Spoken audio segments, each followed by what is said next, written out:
من اول ما الدوري بدأ وانا ما اتكلمتش عن التحكيم، عشان ما حدش يقول ان احنا بنعلق خسارتنا على التحكيم. وبما اننا النهارده كسبنا سيراميكا فانا بقى هتكلم عن التحكيم.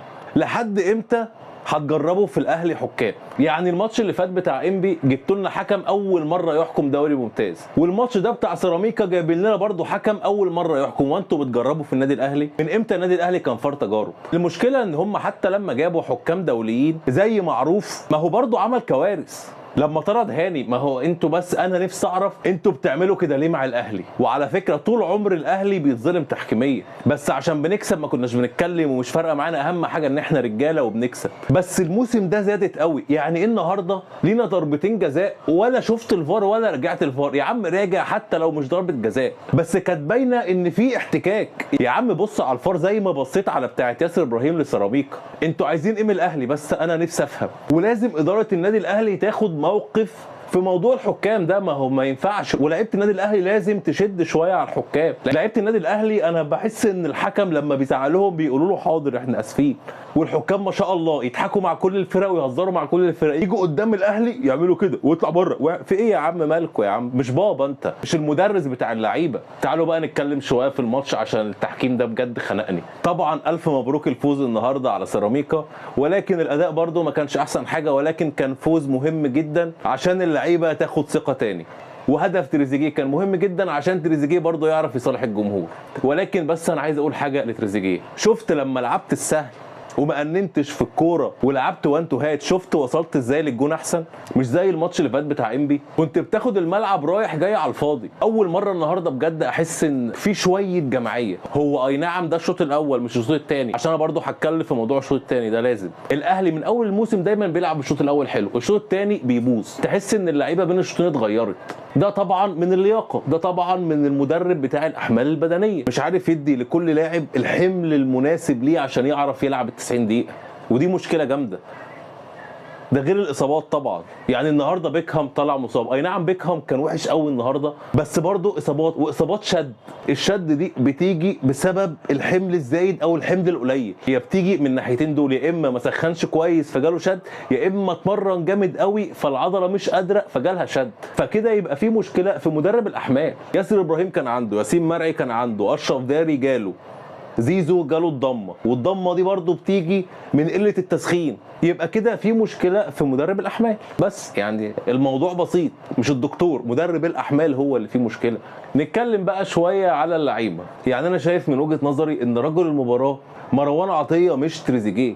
انا نفسي اعرف بياخدوا مان اوف ذا ماتش بناء على ايه؟ نفسي اعرف بجد والله في كل ماتش بياخدوا مان اوف ذا ماتش بناء على ايه؟ يعني احسن لاعب بلا نقاش مروان عطيه، قطع كميه كور مش طبيعيه.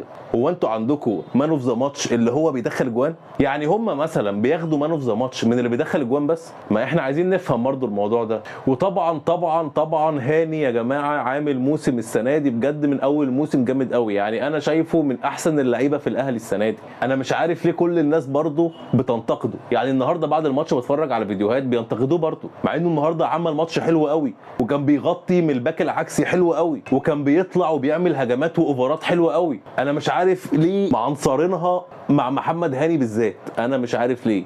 وطبعا بن شرقي النهارده ما كانش في حالته خالص.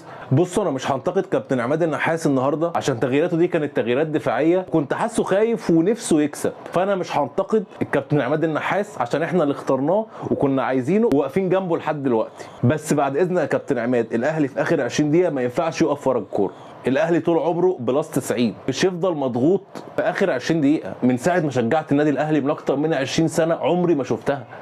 ولكن برضه انا مش هنتقدك يا كابتن عماد عشان انت كان نفسك تكسب اول النهارده وده حقك، بس يا ريت الماتش الجاي ما تبقاش كده في اخر 20 دقيقه. نتكلم بقى شويه على اللعيبه. في لعيبه في النادي الاهلي كوارث، ما ينفعش يلعبوا في النادي الاهلي، زي طبعا عمر كمال وده اتكلمت عليه، وطاهر انا نفسي اعرف هو ماله. يعني طاهر يا اما يبقى جامد قوي يا اما يبقى وحش قوي، مفيش اللي هو الوسط. انا مش فاهمك، انت النهارده وحش قوي يا طاهر. وطبعا بيكهام برضو انا مش عارف هو كان في سيراميكا حاجه ولما جه الاهلي بقى حاجه تانية خالص. بص انا مش هنتقد جامد النهارده علشان النهارده اللعيبه محتاجه ان احنا نقف جنبها، بس طبعا ده ما يمنعش التقييم. فيلا بينا نقيم الفريق بقى.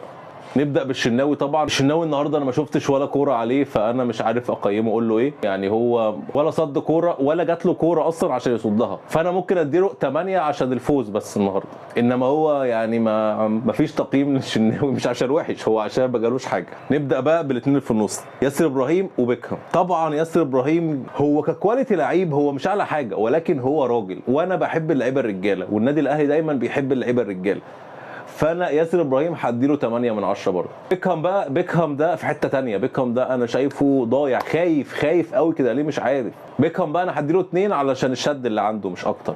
نيجي بقى لهاني والكوكا. نبدا بقى بكوكا. كوكا انا شايفه مش موجود، انا ما شفتش باك شمال، فاهم يعني، انا ما شفتش باك شمال بيعمل اوفر. اتصلحت له كذا كوره عشان يعمل اوفر يروح مرجعها لورا. فكوكا انا هديله 1 علشان هو اصلا مش مكانه.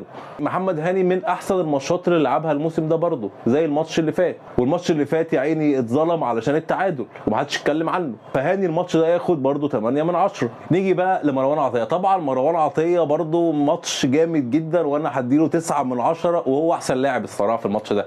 يعني انا شايفه احسن لاعب في الماتش ده مش تريزيجيه خالص. نيجي بقى لبن رمضان وتريزيجيه. بن رمضان طبعا النهارده من اسوأ الماتشات اللي لعبها، يعني انا مش عارف اديله ايه، ممكن اديله 3 بس عشان انا بحبه، عشان بيفكرني بريحه ابو تريكه، بس النهارده كان وحش قوي فهو هياخد 3. تريزيجيه ممكن ياخد 7 علشان الجون اللي دخله وعلشان راح للجمهور وتاسف لهم. نيجي بقى للاستاذ طاهر. طاهر ياخد 0، يعني طاهر اصلا جات له فرصه مش عارف يستلم الكوره، فيا باشا معلش انا اسف انا هديك 0. بن شرقي برضه 0، بن شرقي كان وحش قوي النهارده، بن شرقي كان مش عارف يعدي. طب انت مش عارف تعدي باظي، هي الحاجه الوحيده اللي عملها ال1 2 بتاع الجون بتاع تريزيجيه، فعشان كده مش هديله 0، هديله 1. محمد شريف طبعا مش موجود، مع انه تحركاته حلوه، بس برضه انا مش شايف المهاجم الهداف، المهاجم اللي عايز يموت نفسه، مع ان برضه بسام شال منه كوره جامده. وطبعا بسام بيه بقى، بسام بيه اللي بيقلب اخطبوط وهو قدام الاهلي بس، واي فرقه تانية بيدخل فيه جوان غريبه، بيجي قدامنا وبيقلب حاجه مش طبيعيه، بيقلب نوير، انا مش عارف ماله. بس كده يا صديقي، مبروك للنادي الاهلي. ولو عجبك الفيديو ما تنساش الاشتراك واللايك، واكتب لي في الكومنتات ايه اللي عجبك في الفيديو لو عجبك حاجه. سلام.